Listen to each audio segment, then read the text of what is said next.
제가 다른 교회를 갈 때마다 지금 제가 속해져 있는 어떤 단체의 회원들을 좀 모집하고 있습니다. 그 단체는 아키모라고 하는데요. 아키모. 뜻은 아내보다 키 작은 남편들의 모임이라고 합니다. 근데 제가 얼핏 싹 봤는데 회원의 자격 요건이 있으신 분들이 안 보이시는 것 같은데 혹시 있으십니까? 있으시면 편안하게 말씀해 주시면 좋겠습니다. 이 아키모 회원은 산을 옮길 만한 믿음이 있으셔도 아내보다 키가 크시면 못 들어옵니다. 아주 특별한, 뭐 특별히 하는 건 없고요. 그냥 그렇다라는 겁니다.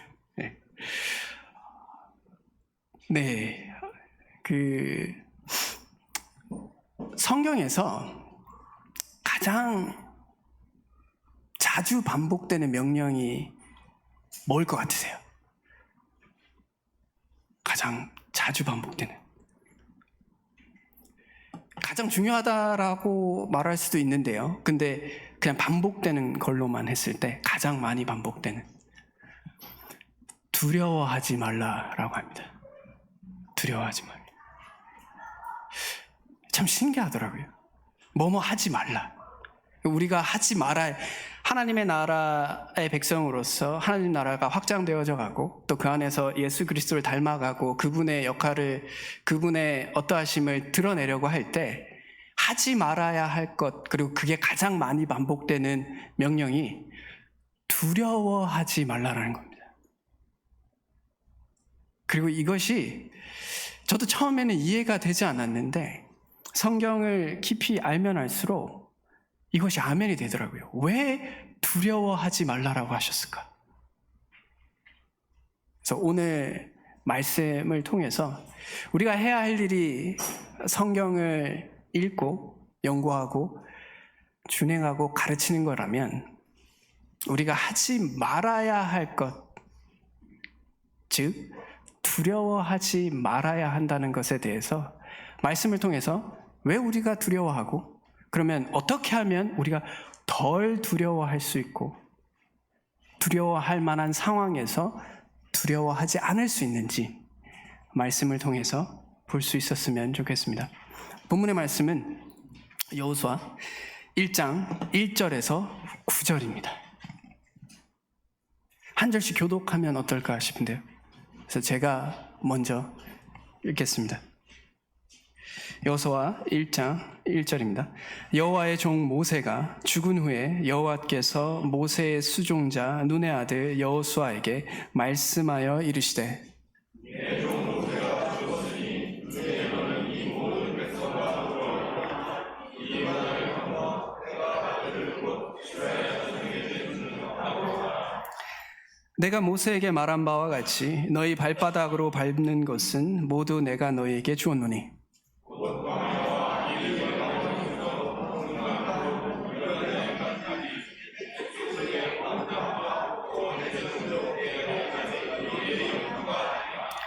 내 평생에 너를 능히 대적할 자가 없으리니 내가 모세와 함께 있었던 것 같이 너와 함께 있을 것임이니라. 내가 너를 떠나지 아니하며 버리지 아니하리니.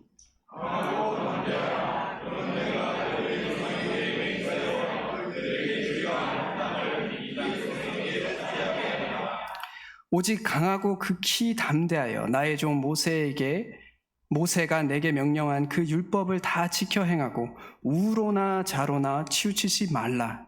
그리하면 어디로 가든지 형통하리니.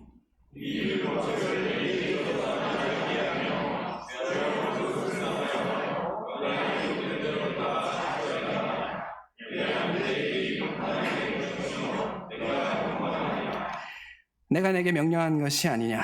강하고 담대하라. 두려워하지 말며 놀라지 말라. 내가 어디로 가든지 내 하나님 여호와가 너와 함께 하느니라 하시니라. 아멘. 네, 하지 말아야 할. 본문 읽으면서 발견하셨을 수도 있는데요. 3개의 하지 말라라는 말이 나옵니다. 크게 봤을 때 3개. 두려워하지 말고 우로나 좌로나 치우치지 말고 입에서 떠나지 말며, 하나님의 말씀이 입에서 떠나지 말며, 이 세 가지의 하지 말아야 할 일에 대해서 말씀하고 계십니다. 왜 두려워하지 말라라는 말씀이 그렇게 많이 반복될까요? 제가 분별할 때 하나님께서 이스라엘 백성들을 이제 다시 하나님의 나라로 회복시키기 위해서 하시고자 한 일이 그 땅, 하나님께서 주신 그 약속의 땅으로 그들을 데리고 이제 가나안 땅으로 데려가려고 하고 있습니다. 근데 우리가 알듯이 여러 번 이스라엘 백성들이 두려움 때문에 하나님의 말씀을 순종하지 못하는 것을 경험하게 돼요. 우리가 한번 잘 생각해 볼까요?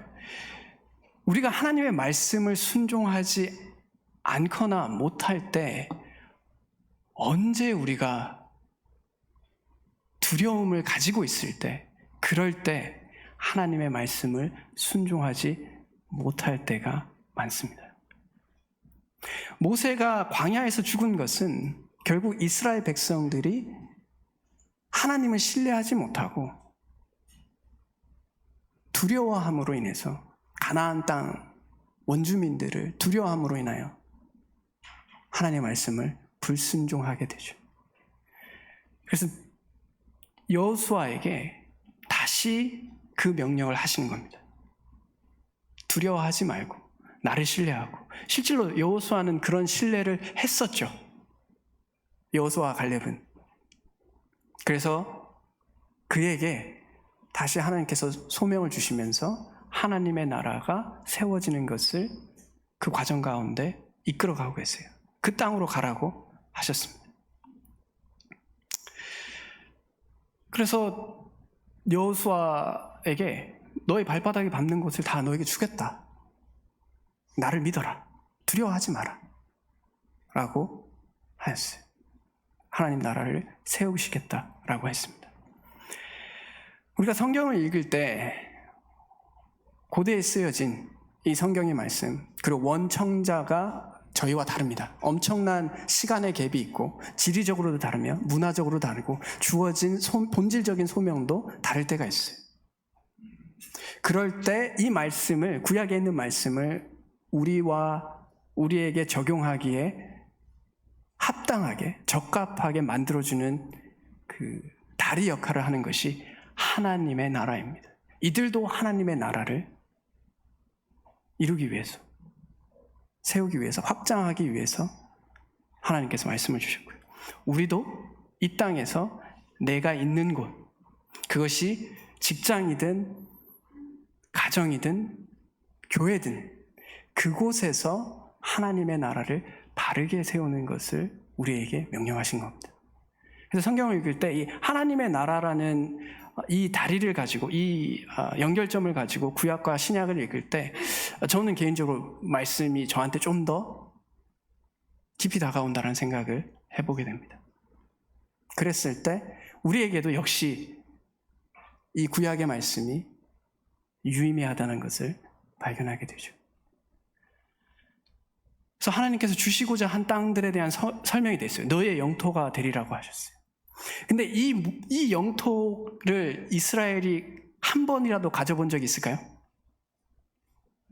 광야, 레바논, 유브라데강, 해쪽 속, 그리고 그 지중해에 걸쳐져 있는 땅, 이 땅을 한 번이라도 유대인들이, 이스라엘 백성들이 다 통치해 본 적이 역사 가운데 있을까요?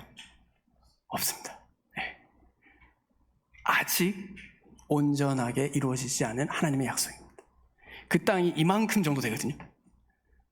여기서 대략적으로 파란색으로 칠해져 있는 땅이 이 여호수아 1장 4절에서 말한 하나님께서 약속하신 땅입니다. 아마도 미래에 이루어질 실질적인 하나님의 언약의 땅일 것이라고 생각합니다. 그래서 우리가 주님께서 오실 때, 그리고 새하늘과 새 땅이 올 때, 그리고 천년왕국이 세워질 때, 그럴 때 우리가 누릴 수 있는 하나님의 나라가 이런 거라면, 아직 우리가 이루어지지 않았지만 또한 우리가 누릴 수 있는 어떤 하나님의 나라가 있다라는 생각을 해봅니다. 그것이 지금 이 땅에서 우리가 해야 할 일이지 않을까 싶습니다. 근데 그런 일들을 해갈 때 실질로 유대인들은, 이스라엘 백성들은 두려워서 이 땅을 다 점령하지 못해요.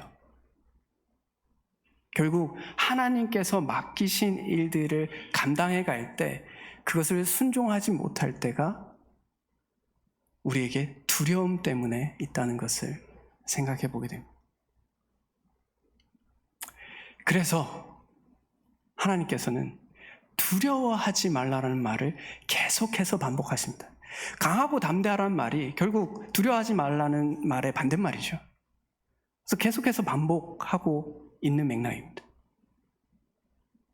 그리고 이것을 깊이 좀 생각을 해보면, 우리가 두려움 가운데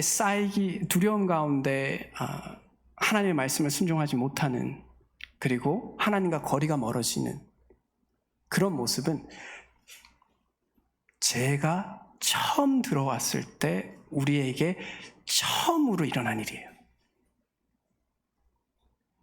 이걸 흥미롭게 바라보셔야 합니다. 죄가, 아담과 하와가 선악과를 따먹고 죄가 들어오게 되고 난 다음에 사람과 사람 사이, 아담과 하와 사이에서도 서로에게 두려움을 느껴요. 이 두려움의 본질은 그 전까지는 있는 그대로의 서로를 바라봤어요.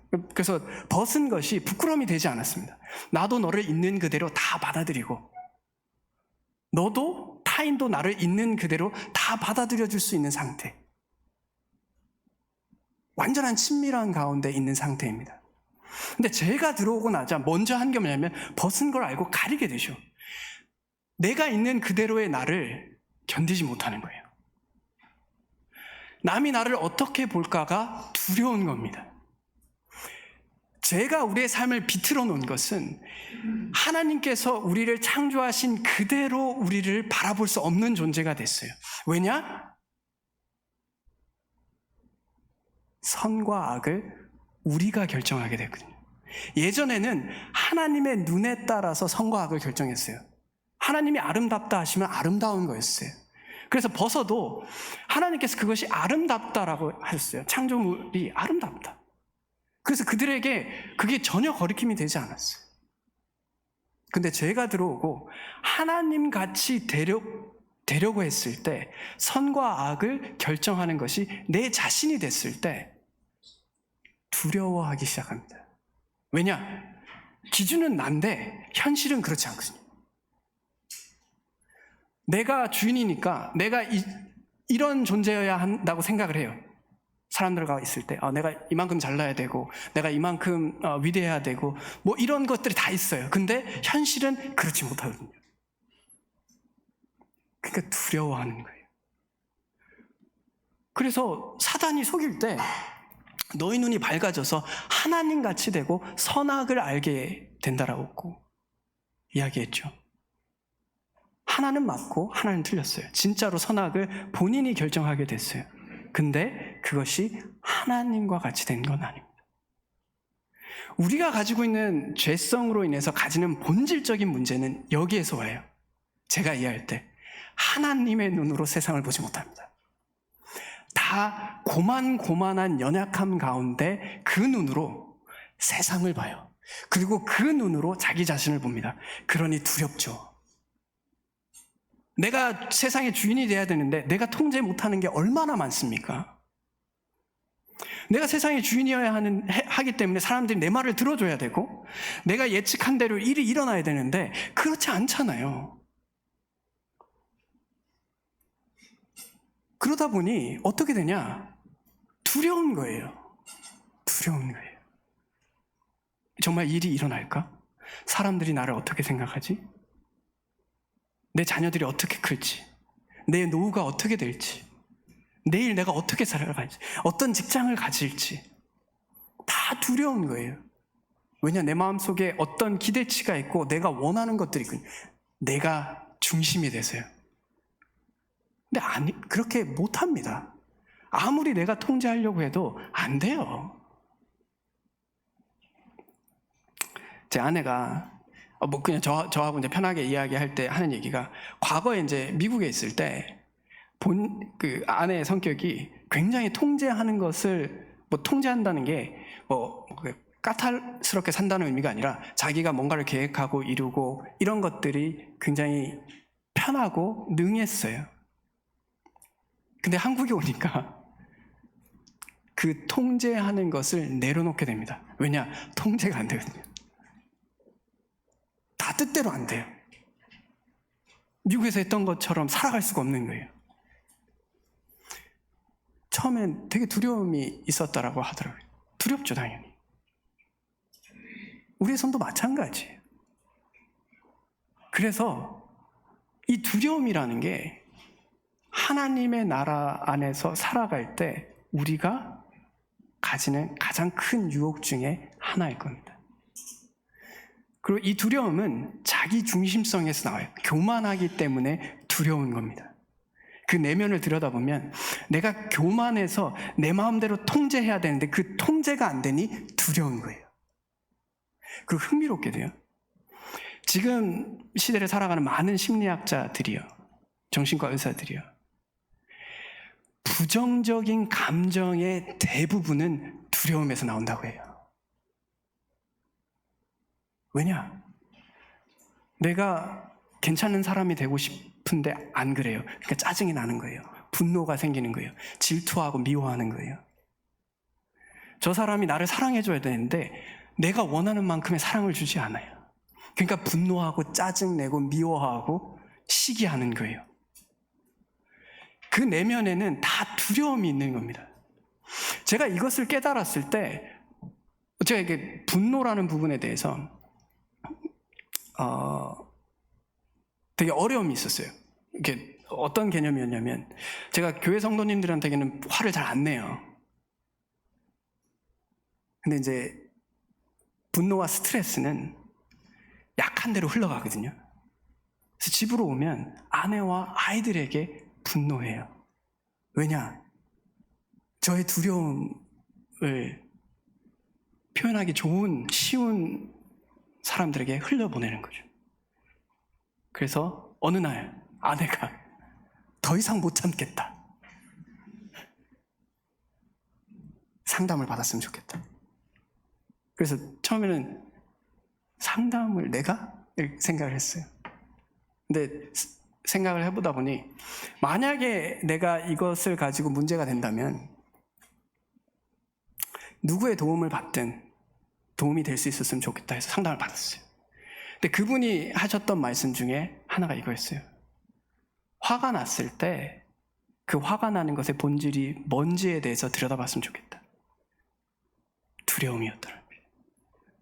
당신 뭘 두려워하고 계십니까? 좋은 아버지가 되지 못하는 것, 좋은 사역자가 되지 못할 것에 대한 두려움, 좋은 남편이 되지 못할 것에 대한 두려움, 사람들에게 인정받지 못할 것에 대한 두려움, 내 뜻대로 사람들이 움직여주지 못할 것에 대한 두려움들이 있어서 그런 게 아닌가요? 굉장히 아멘이 되더라고요. 제 마음속을 들여다보니까 저는 이걸 저의 개인의 진실의 방이라고 얘기하는데요, 제 스스로 왜라고 계속 물어요. 그랬을 때 솔직한 날것에 저 자신이 드러나거든요. 결국 두려움 때문에 그렇다는 거예요. 그리고 화를 낼 수 있다. 사람들이 생각할 때 화를 내면 안 된다고 생각하거든요. 아니요, 화를 잘 내면 화를 낼 수 있어요. 화를 통해서 폭력적이거나 혹은 다른 사람에게 상처를 주는 게 아니라, 내가 지금 화가 난 상태입니다. 당신이 한 행동이 나에게 불쾌감을 주고 나에게 어려움을 준다라는 것을 표현하는 수준의 화는 충분히 낼 수 있다는 거예요. 제가 그걸 이제 받아들이니까 많이 괜찮아졌어요. 이건 저의 말이 아니라 제 아내가 그 이후에 제가 화를 덜 내게 냈다라고 저한테 이야기를 해줬어요. 그래서 저 역시 나의 부정적인 감정의 본질을 이해했을 때 부정적인 감정에서 벗어날 수 있었다면, 말씀에서도 그것을 이야기하고 있을 때 우리가 함께 유익이 되었으면 좋겠습니다. 여러분의 삶 속에 부정적인 감정이 생기고요, 미움이나 시기나 분노나 이런 것이 생길 때 스스로에게 한번 물어보세요. 내가 뭘 두려워하고 있지?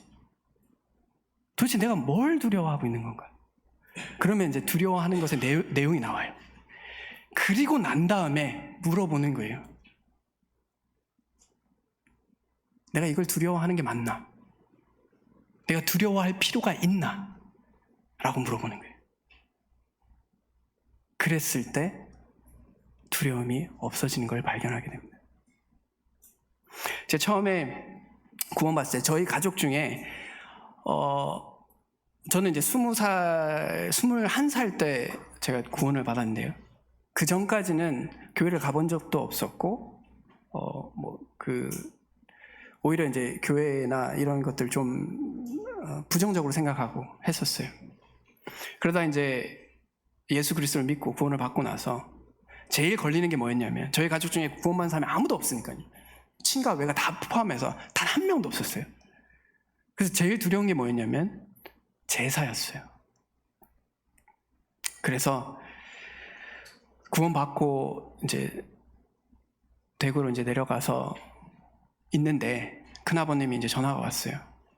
이나나, 우리 제사 있다, 와라. 그래서 예 하고 버스를 타고 가는 길에 기도했어요. 제가 하나님께서 이것을 얼마나 미워하시고 싫어하시는지를 제가 아는데, 가족들에게, 그 누구도 하나님을 알지 못하고 믿지 않는 그 사람들 앞에서 담대하게 하나님을 믿는 믿음으로 내가 이제는 제사를 지낼 수 없다라고 말하기가 너무나 두려운 거예요. 그들이 나를 조롱할 것 같고, 네가? 그리고 하나님 믿는 게 뭐 어쨌는데? 그래서 제 머릿속에서 계속 만들어내는 거예요. 그래서 버스 타고 가는 길에 기도하면서, 주님 진짜 두렵고 이게 틀린지 알지만 두렵습니다. 할 수 없을 것 같아요. 주님 도와주십시오 라고 하고 갔어요. 그래서 제사를 차리고 있는데, 저는 이제 핸드폰을 무의식적으로 어떤 방에 두고 나와서 저 구석에 그냥 앉아 있었어요. 근데 전화가 왔어요.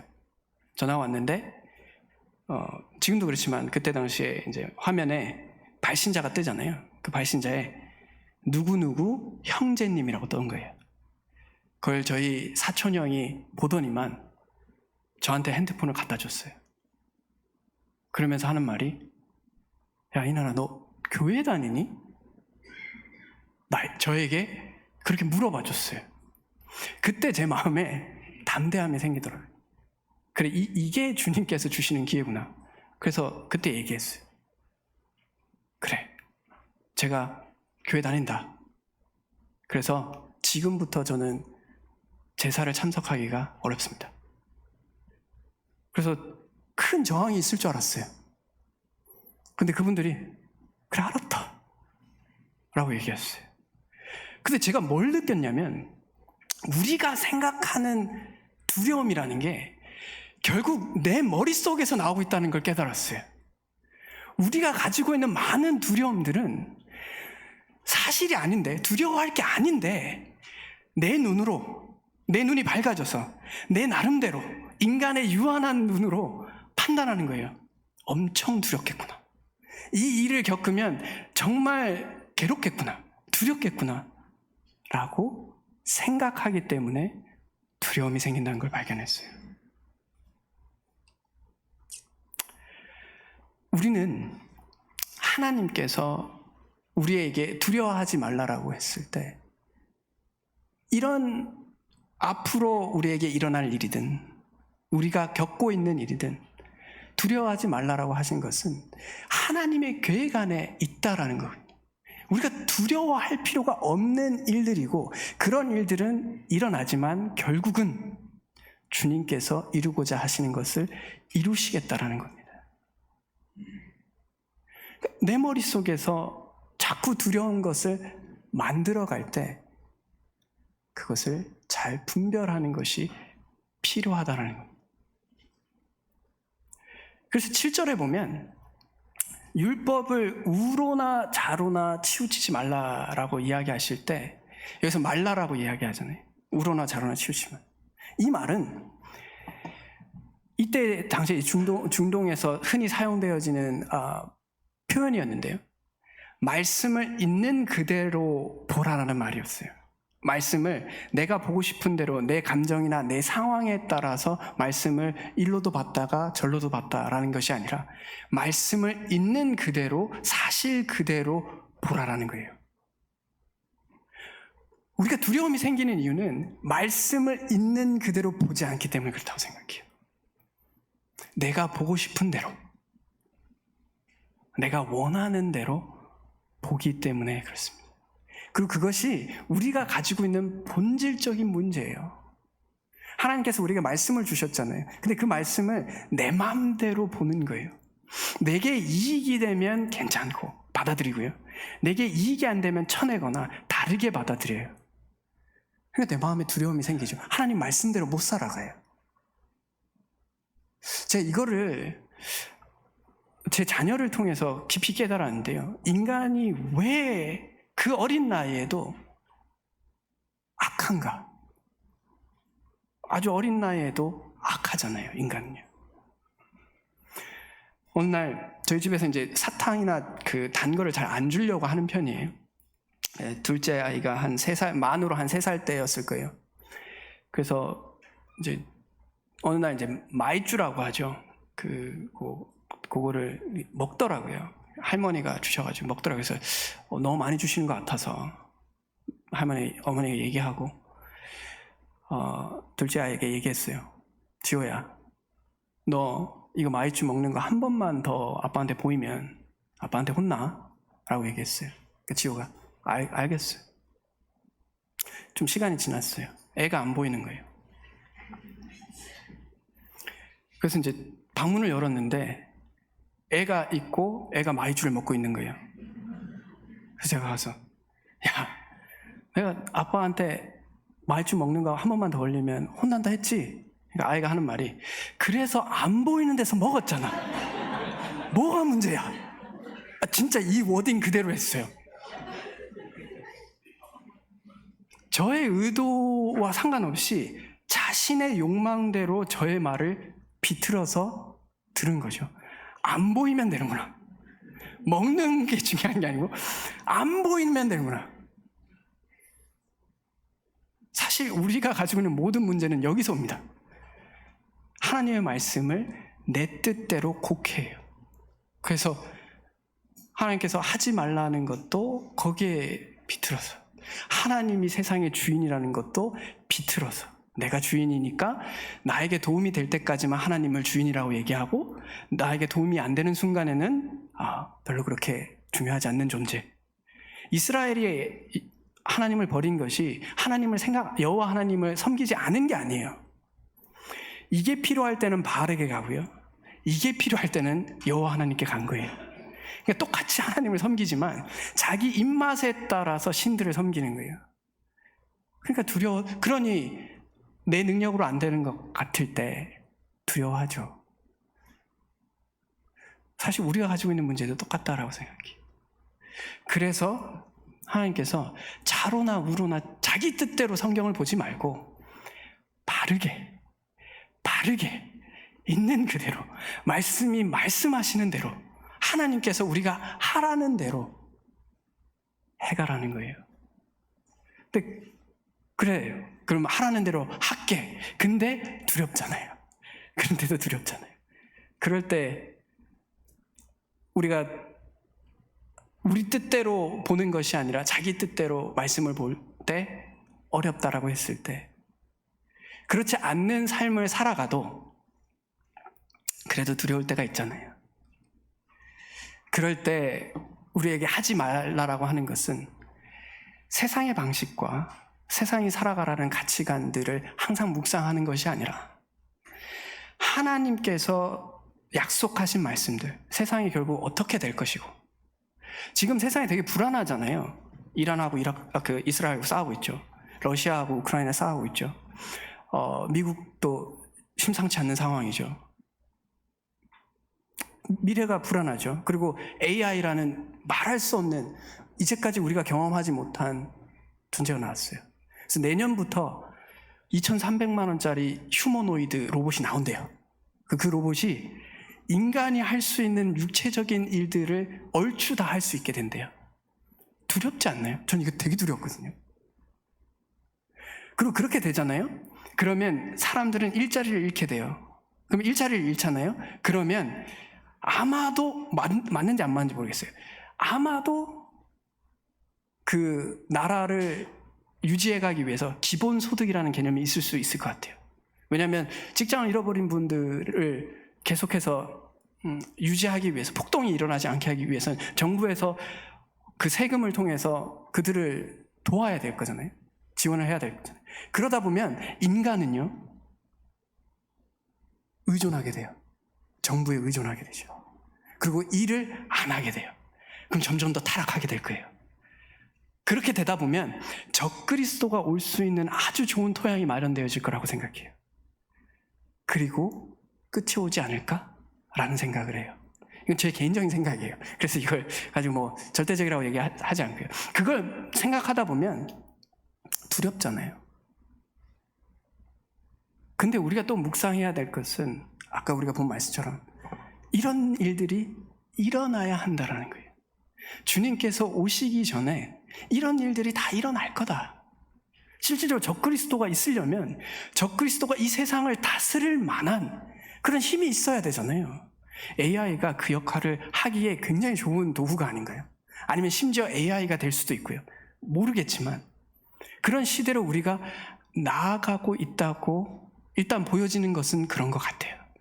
두렵지만 말씀대로 그런 일들이 일어나야 한다라는 거예요. 그러면 마음의 위로가 돼요. 하나님이 계획이 다 있으시구나. 우리가 불안하게 보여지는 그 수많은 것들 가운데 하나님께서는 다 계획이 있으시고, 그러므로 그 말씀 가운데 그 말씀을 우리의 입에서 떠나지 않게 하여 묵상하면, 말씀이 우리 가운데 자리 잡고 있으면 두려움이 있겠지만 그 두려움을 말씀으로 이겨나갈 수 있는 우리가 될 수 있다고 생각해요. 그래서 세 가지를 이야기하시죠. 두려워하지 마라. 그리고 우로나 자로나 치우치지 마라. 그리고 말씀을 떠나지 마라. 이 세 가지를 하는 것이, 이 세 가지를 안 하는 것이, 그러니까 무슨 말씀인지 이해하시죠? 이게 우리에게 하나님께서 두려움을 이겨내는 방식이라고 생각합니다. 우리의 삶 속에서 두려움이 다가올 때, 혹은 부정적인 감정이 다가올 때 나의 두려움의 실체를 발견하시기 바라고요. 그 실체를 발견했다면 내 생각인지 나의 개인적인 욕망 때문인 건지 하나님의 말씀에서 오는 건지, 그랬을 때 또한 하나님의 말씀으로 그 두려움을 이겨낼 수 있기를 바랍니다. 하나님께서 그 모든 말씀을 하시고 내가 너와 함께 있다라고 하시고, 너와 함께 있다. 그 두려움 가운데 하나님께서 함께 하신다는 거예요. 저가 결혼을 할 때, 저는 개인적으로 제 결혼을 할 때 배우자가 합당한 배우자라고 생각했던 기준이 뭐였냐면, 나의 과거와 나의 미래를, 내가 생각하는 나의 과거, 내가 있었던 나의 과거와 내가 생각하는 미래를 있는 그대로 다 이야기해주고, 그 대상이 괜찮다라고 얘기한다면 저는 제 배우자일 수 있다라고 생각했어요. 왜냐하면 있는 그대로의 저를, 왜냐하면 그러니까 내가 원하는 사람을 만났을 때도 그게 정말 나에게 좋은지는 모르잖아요. 그렇기 때문에 내가 내 나름의 그 어떤 깜냥이와 깨를 가지고 어떤 사람을 배우자로 삼는다는 것은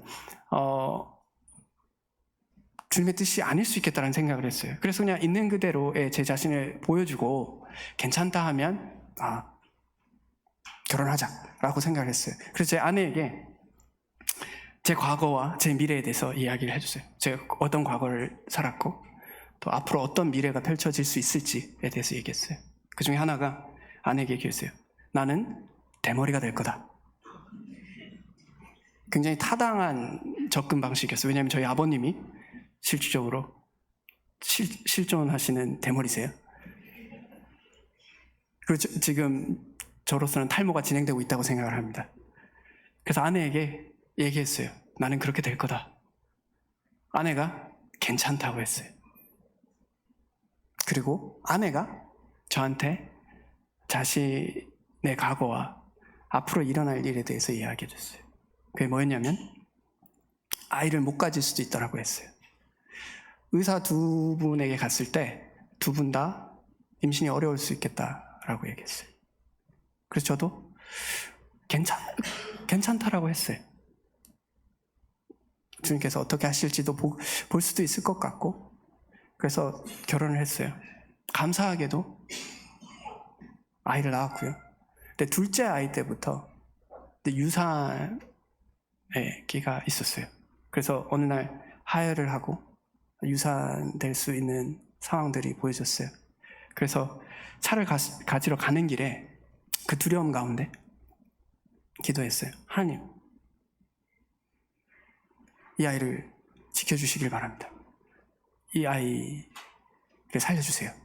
하고 가고 있어요. 근데 그 과정 가운데 저의 머릿속에서 떠올랐던 말이 이거였어요. 이나나, 근데 내가 만약 이 아이를 살려주지 않으면 나는 너의 하나님이 아니니? 라는 생각이 제 머릿속에 스쳐 지나갔어요. 그때 제가 무너졌던 것 같아요. 그때 아니요, 하나님께서 이 아이를 데려가셔도 여전히 하나님은 저의 하나님입니다 라고 했을 때 제 마음에 두려움이 사그라들었어요. 감사하게도 그 둘째는 출산을 할 수 있었고, 근데 이제 셋째부터 계속 셋째, 넷째, 다섯째부터 계속 유산이 되더라고요. 그래서 저희도 하나님 안에서 원래 한 아이도 얻지 못할 수 있는 상황에서 둘을 주셨으니 감사하다. 그래서 제가 생각했던 두려움들이 하나님 안에서 해결됐던 경험들이 있었던 것 같아요. 결국 하나님이 나와 함께 하시다는 거, 그리고 그런 하나님이 주권적인 분이시다는 거, 이것을 우리가 받아들일 때 우리는 두려움에서 벗어날 수 있을 것 같습니다. 앞으로 각자의 삶 속에서 삶을 살아가실 때 두려움이 우리에게 몰아쳐올 때 이것을 기억할 수 있었으면 좋겠습니다. 그 두려움의 실체와 그것을 통해서 어떻게 하나님이 우리와 함께하고 계신지, 그래서 우리가 받고 있는 그 사랑을 통해서 사랑 안엔 두려움이 없고 온전한 사랑이 두려움을 내쫓는다고 하신 그 말씀처럼 두려움을 이겨내는, 또 두려움을 받아들이는, 그래서 하나님의 나라가 확장되어지는데 의미 있는 삶을 살아갈 수 있었으면 좋겠습니다. 저 역시 그런 삶을 살아가기를 원하고요. 그래서 각자의 자리에서 우리가 해야 할 일과 그리고 하지 말아야 할 일을 묵상하며 그리스도인의 삶을 살아가기를 원합니다. 다 같이 기도하겠습니다. 하나님 아버지, 은혜를 감사합니다. 이 땅에 사는 동안엔 우리의 유한함과 또한 우리의 자기 중심성 때문에 두려움 가운데 살아갈 수밖에 없겠지만, 주님의 말씀을 바르게 바라보고 주님을 신뢰함으로 그 두려움을 이겨내어 살아갈 수 있도록 도와주시기를 원합니다. 그 두려움의 실체가 결국 사탄의 거짓말인 것을 발견하게 도와주시고 주님께서 계획하신 일들이 이루어지고 있음을 또 발견하게 하여 주셔서 담대함으로 삶을 살아갈 수 있도록 도와주시기를 간절히 간구드립니다. 주님의 영광을 위해서 살아갈 수 있는 저희들 되게 하여 주시되 그 연약함 가운데 함께 하여 주시기를 또한 원합니다. 이 모든 것을 우리 주 예수 그리스도의 이름으로 기도드렸습니다. 아멘. 감사합니다.